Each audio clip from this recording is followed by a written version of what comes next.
Bonjour à tous.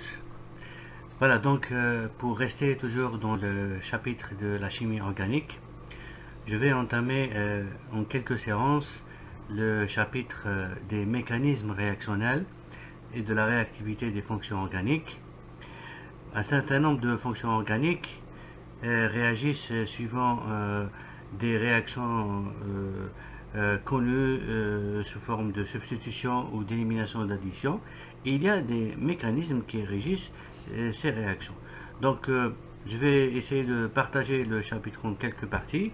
Et dans cette première partie, je vais le consacrer à des notions théoriques concernant les réactions de substitution de type SN1, E1, c'est-à-dire élimination de l'ordre 1, et puis substitution de l'ordre 2, SN2, et élimination de l'ordre 2.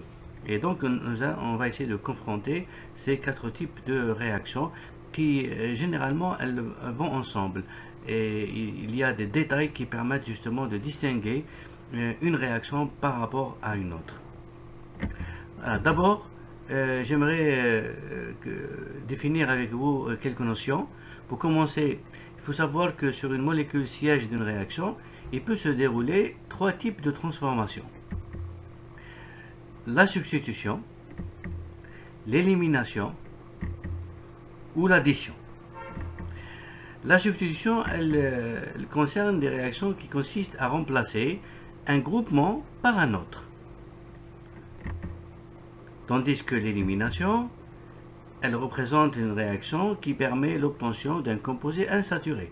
C'est-à-dire qu'on va obtenir soit une double liaison ou une triple liaison après avoir arraché une molécule composée d'un cation et d'un anion. Enfin, l'addition, c'est le contraire de l'élimination. Elle permet d'ajouter des groupements sur une double liaison. Et là, nous allons aussi considérer des réactions d'addition nucléophiles et électrophiles, c'est-à-dire des espèces qui vont s'additionner chargées négativement ou chargées positivement, de même que pour les réactions de substitution. Qu'il va y avoir, vous allez le constater, des réactions de substitution nucléophiles et des réactions de substitution électrophiles. Voilà, donc tout ça, on va essayer de le voir ensemble dans ce chapitre. Et puis, chacune de ces réactions obéit à un mécanisme général qui est cependant sujet à des exceptions en fonction de l'environnement expérimental. C'est-à-dire qu'il va y avoir quand même, pour les grandes classes de réactions, un seul mécanisme qui les définit. Mais parfois, on trouve quelques exceptions aux règles générales. D'abord, il faut savoir que les réactions elles se font sur une molécule qui s'appelle le substrat. Le substrat, c'est la molécule qui est siège de la réaction, c'est-à-dire là où on va faire la réaction. C'est-à-dire vous avez une molécule, sur la molécule donnée, soit vous lui enlevez des groupements, soit vous lui ajoutez des groupements, soit vous remplacez des groupements, elle s'appelle le substrat. Alors, le substrat réagit avec le réactif. Voilà, c'est le réactif qui va aller au substrat. Donc, il y a une molécule de base sur laquelle on va faire une réaction. Et qu'est-ce qui va réagir sur la molécule de base sur le substrat? C'est le réactif qui va réagir. Donc, c'est l'espèce réagissant sur le substrat. Et là, on distingue trois types de réactifs. Un réactif qui s'appelle nucléophile, c'est-à-dire il a une affinité pour le nucléon, pour le noyau. Le nucléophile est généralement chargé négativement. C'est une espèce ayant une affinité pour la charge positive. Voilà, donc elle a une affinité pour la charge positive, donc ça veut dire tout ici, ou le déficit électronique. Le nucléophile est alors une espèce chargée négativement, ou bien une espèce qui possède un doublet non liant. Voilà, par exemple, un H3 est un nucléophile parce que l'azote possède un doublet, H2O est un nucléophile, l'oxygène possède des doublets, OH- chargé négativement, donc c'est un nucléophile, comme on a dit ici, chargé négativement, CN-, nucléophile, CH3O-, C2H5O-, Br-, Cn-, etc. Donc toutes les espèces chargées négativement ou bien possédant des doublets non liants sont considérés comme des nucléophiles, et les nucléophiles ils vont réagir sur le substrat, ils vont réagir là où il y a une charge positive. Là où il y a une charge positive, vont aller se fixer ou faire la réaction. Il y a aussi un autre réactif qui s'appelle l'électrophile. L'électrophile, c'est une espèce qui est justement, il a une affinité pour l'électron. C'est une espèce ayant une affinité pour la charge négative ou l'excédent électronique. Alors, c'est une espèce qui est chargée positivement ou possède une lacune électronique. Eh bien, par exemple, H+, est un électrophile. Si on prend par exemple NO2+, SO3+, on prend NH4+, voilà, toutes les espèces chargées positivement ou bien possèdent des cases vides sont considérées comme des électrophiles. Enfin, le radical. Le radical, il n'est ni nucléophile ni électrophile, c'est-à-dire qu'il ne possède pas un excédent d'électrons ou un déficit en électrons. C'est une espèce qui est issue d'une rupture homolytique d'une liaison séparant deux atomes. C'est-à-dire que vous avez deux atomes, vous les séparez de manière équivalente. Par exemple, vous avez la molécule Cl2. Vous la fragmentez au milieu. C'est chaque atome de chlore, il prend un seul électron. Il aura un seul électron autour de lui et on appelle ça le radical. C'est pas Cl-, ce n'est pas Cl+, c'est Cl'. C'est une espèce instable possédant un électron célibataire dans un état excité. Voilà, c'est un électron célibataire. C'est ça le radical. Il est très instable, le radical. Dès que vous avez un atome qui a un électron célibataire, il va tout de suite chercher à réagir et vous avez des réactions rapides. Bien, pour cette partie donc on va faire les réactions de type, j'ai dit SN1, SN2, E1, E2, donc il va y avoir des réactions de l'ordre 1 et les réactions de l'ordre 2. Pour commencer la réaction de l'ordre 1, quand je dis l'ordre 1, rappelez-vous le chapitre de la cinétique chimique. Voilà, on parle de la même chose, c'est-à-dire toutes les conditions qui vous permettent de savoir que c'est une cinétique d'ordre 1, à savoir par exemple, vous vous rappelez l'équation logarithmique, le logarithme concentration égale concentration 0 moins kT. Vous rappelez le temps de demi-réaction T1,5 égale logarithme 2 sur K. Enfin, vous rappelez à pas mal de choses et vous rappelez certainement que les réactions de l'ordre 1, elles doivent se faire en deux étapes. Une étape lente qui détermine la cinétique, et l'étape lente correspond à la formation du carbocation, c'est-à-dire carbone positif. Voilà, vous avez une molécule, et dans la molécule, il va y avoir un départ d'un atome qui s'appelle nucléofuge, et quand il part, il va laisser un carbone chargé positivement. C'est la première étape de la réaction.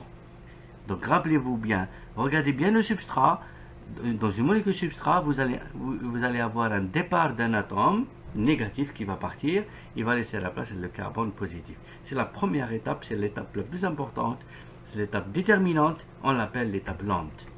À partir de cette étape, il va y avoir ensuite une étape rapide. Et dans l'étape rapide, nous allons soit avoir une fixation du nucléophile, puisqu'il y a un carbone positif, le nucléophile il est chargé négativement, il va aller se fixer sur le carbone plus. C'est tout. Et on appelle ça une réaction de type SN1. Substitution nucléophile de l'ordre 1. Voilà, tout est dit. Substitution parce qu'on a remplacé celui qui est parti par un autre qui est venu. Nucléophile parce que SN, parce que c'est un nucléophile qui se fixe. 1, c'est l'ordre 1 par rapport au titre que j'ai donné ici. Alors, soit il se fait une réaction de substitution nucléophile quand il y a un carbocation. Sinon, il y a un autre type de réaction qui peut avoir lieu, c'est une élimination de l'hydrogène et formation de l'alcène. C'est-à-dire, si un atome de carbone est positif parce qu'il a perdu une liaison, l'atome qui est voisin à ce carbone plus, il perd un hydrogène, et donc vous allez avoir une double liaison entre le carbone positif initial et le carbone qui a perdu un hydrogène, et donc formation d'un alcène. On appelle ça une réaction de type élimination de l'ordre 1, puisque nous sommes de l'ordre 1.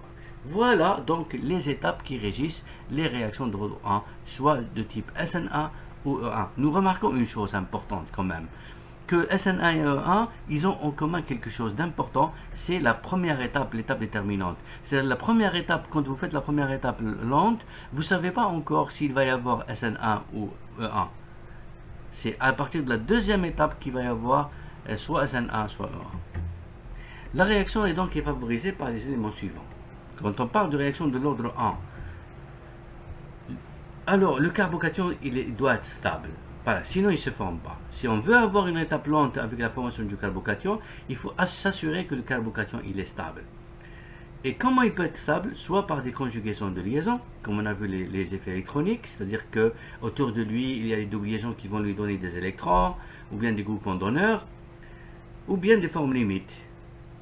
Et en général, si vous avez des groupements alkyles autour du carbocation plus, le tertiaire il est plus stable que le secondaire, qui est à son tour plus stable que le primaire, plus stable que le nulaire. Voilà, donc si vous avez un carbocation tertiaire, sachez qu'il favorise la réaction de l'ordre 1. S'il n'est pas tertiaire, il est par exemple primaire, sachez qu'il va favoriser plutôt l'ordre 2, parce que le carbocation est instable et donc il ne se forme pas, donc il n'y a pas d'étape lente. Il n'y a pas de première étape. Une autre étape, une autre plutôt indication qui favorise l'ordre 1, c'est le solvant polaire. Oui, si vous faites la réaction par exemple dans l'eau, l'eau est un solvant polaire. Si on vous dit que c'est dans un solvant polaire ou on vous dit que c'est dans l'eau, ça veut dire que la réaction, c'est une réaction de l'ordre 1. Pourquoi? Parce que le solvant polaire, lorsqu'il est présent, il va favoriser la formation du carbocation. Comme il est chargé plus, donc il favorise tout ce qui est polaire. Donc, puisque le carbocation il va être favorisé, ça veut dire l'étape lente elle va être favorisée. Donc, les deux étapes vont être favorisées, ça veut dire que c'est l'ordre 1. D'accord? Et puis, voilà, toutes les conditions cinétiques favorisant l'ordre 1. Vous vous rappelez la cinétique chimique, c'est-à-dire le temps de demi-réaction, l'unité de la constante de vitesse, et puis l'équation logarithmique de la cinétique, tout ça favorise l'ordre 1. Et l'ordre 1, ça veut dire que l'ordre global égale à 1, que la vitesse, elle est directement liée au substrat.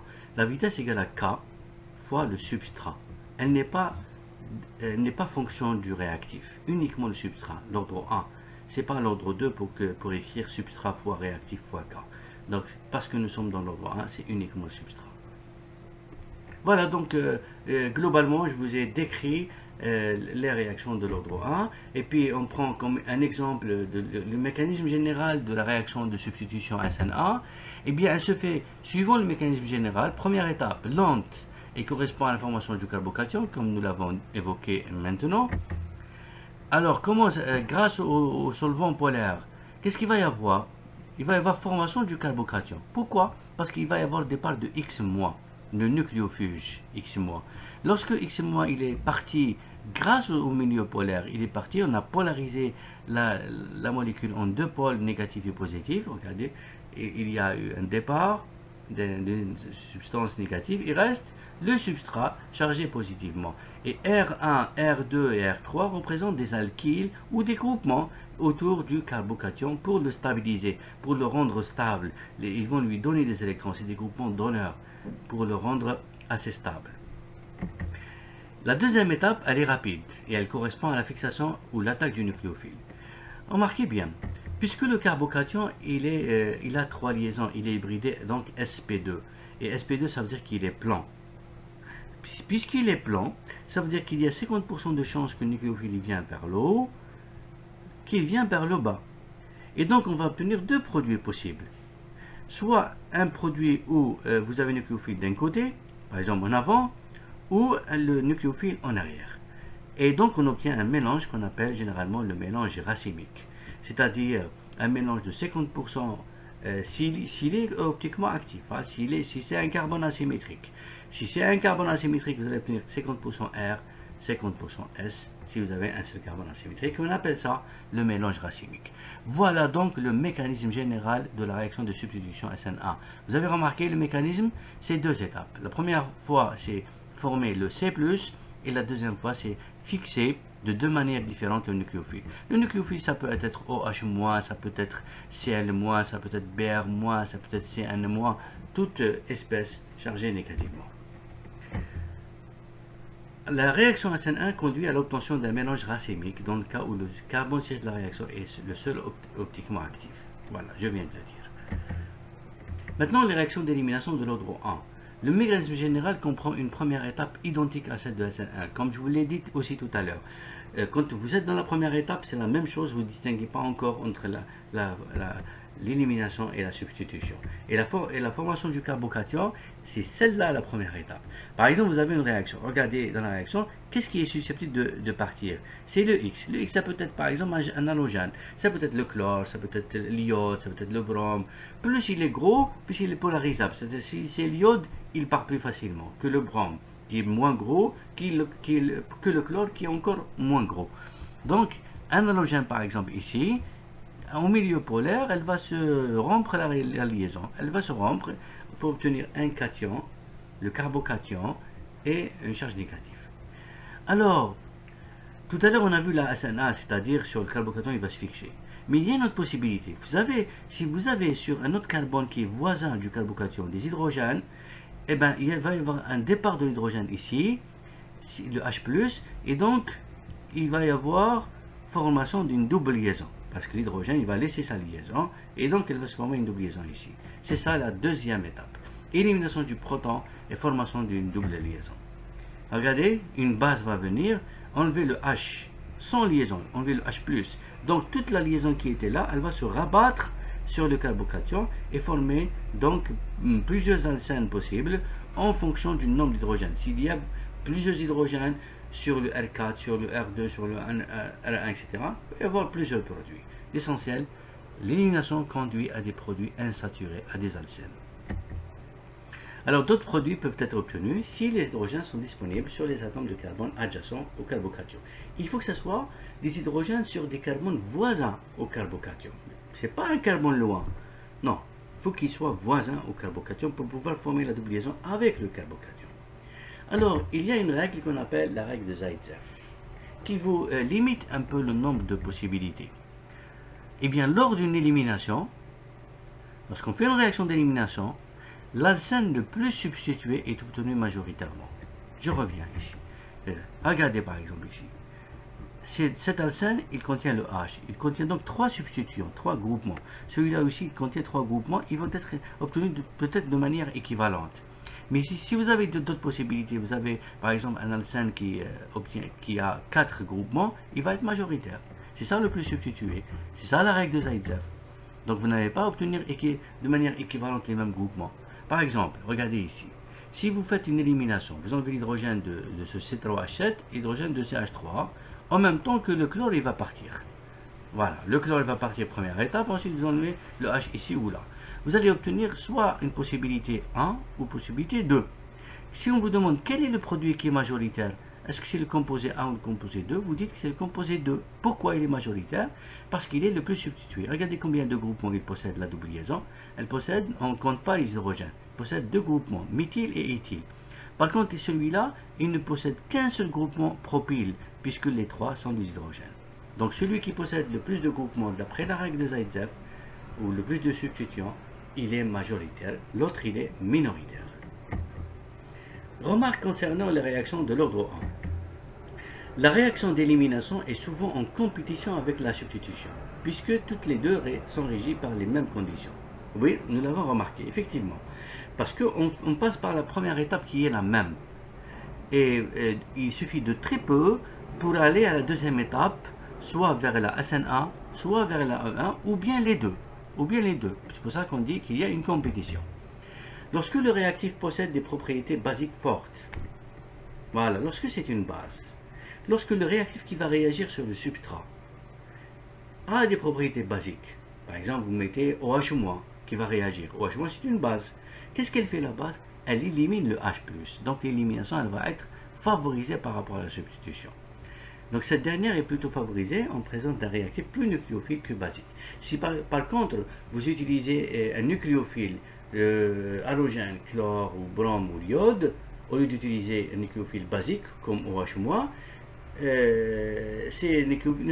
ceux-là ne peuvent pas arracher le proton H+, ils vont faire une substitution. Donc vous pouvez savoir distinguer entre la SN1 et la E1. Pour distinguer la première étape, vous ne pouvez pas, c'est la même, mais la deuxième étape, dès que vous avez affaire à un réactif qui est basique, comme OH-, ou comme CH3O-, ou comme CH5O-, etc., il va rejouer le rôle d'une base, donc il va arracher, donc c'est une élimination. Sinon, si c'est pas que si c'est uniquement des halogènes comme cela, par exemple, ils vont faire une substitution. Ils ne vont pas arracher, ils vont juste remplacer. Une dernière chose, pour distinguer entre l'élimination et la substitution, il faut savoir qu'en général, l'élévation de la température favorise la rupture de la liaison et donc l'élimination. Si vous voulez favoriser l'élimination par rapport à la substitution, vous élevez la température. Si dans un exercice, vous savez que c'est l'ordre 1, mais vous ne savez pas que c'est SN1 ou E1, dès qu'on vous dit que la température elle est élevée, vous dites alors c'est E1. C'est l'élimination qui est favorisée parce que la température elle est élevée, donc elle favorise l'élimination. Maintenant, les réactions de l'ordre 2. Voilà. Quelle est la différence par rapport aux réactions de l'ordre 1? Rappelez-vous, pour les réactions de l'ordre 1, c'est surtout, elles se font en deux étapes. La première, c'est le carbocation, et la deuxième, soit l'attaque, soit l'élimination. Eh bien, ici, c'est plutôt une seule étape. Ce sont des réactions qui se déroulent en une seule étape. Voilà la différence avec l'ordre 1. L'ordre 1, c'est deux étapes, et bien l'ordre 2, c'est une seule étape, avec passage par un intermédiaire de transition. Et dans ce cas-là, puisque c'est une réaction de l'ordre 2, regardez la vitesse. La vitesse, elle dépend du substrat et du réactif, des deux. Donc, l'ordre égal à 1 par rapport au substrat plus 1 par rapport au réactif, 1 plus 1, ça fait 2. Donc, l'ordre égal à 2. Donc, ça se voit même dans la vitesse. Le solvant doit être peu polaire ou apolaire, contrairement à l'ordre 1. L'ordre 1, on avait dit que le solvant doit être polaire, par exemple l'eau. Ici, le solvant doit être peu polaire, par exemple, c'est un alcool. Apolaire, par exemple, c'est l'acétone. Donc, si vous avez des solvants qui sont peu polaires ou apolaires, c'est l'ordre 2 qui est favorisé. Et puis, le carbocation, il est instable. Le carbocation, il n'est pas stable. On distingue alors la substitution SN2 et l'élimination E2, qui sont en compétition. Donc, les deux sont en compétition. Soit on favorise la substitution, soit on favorise l'élimination, mais on part ici de l'ordre 2. L'élimination est favorisée à chaud, et lorsque le réactif possède des propriétés basiques fortes, NH2-, CH5O-. Comme tout à l'heure, si vous voulez favoriser l'élimination par rapport à la substitution, vous élevez la température. Ou bien vous mettez une base forte. Eh bien, un exemple du mécanisme de la substitution nucléophile d'ordre 2, plus tard on va faire des applications, elle se fait en une seule étape et elle est stéréospécifique, c'est-à-dire on n'obtient pas un mélange racémique. Elle permet l'obtention d'un produit bien déterminé. On obtient un seul produit. Regardez le mécanisme général. Une seule étape directement. Vous avez le substrat, le voilà. Voilà le X qu'on veut faire partir. Le nucléophile, qu'est-ce qu'il va faire? Puisque le solvant il est apolaire, il n'y a pas eu de formation du carbocation, il n'y a pas eu de rupture. Et bien, le nucléophile va venir par derrière. Attaquer par derrière, par là. Il va se fixer par ici et il va pousser le X à quitter. Et entre-temps, remarquez qu'est-ce qui va se passer entre-temps. Entre-temps, au même moment, on a un laps de temps très rapide. Vous avez le carbone, il voit le départ de X au même moment que la fixation du nucléophile. Et dès que le X part, il laisse le nucléophile de l'autre côté. Et remarquez donc qu'il y a eu un effet qu'on appelle un effet parapluie, ou l'inversion de Walden. La molécule, elle s'est inversée. Elle était dirigée d'un côté, puis elle sera dirigée de l'autre côté, comme un parapluie devant un vent violent.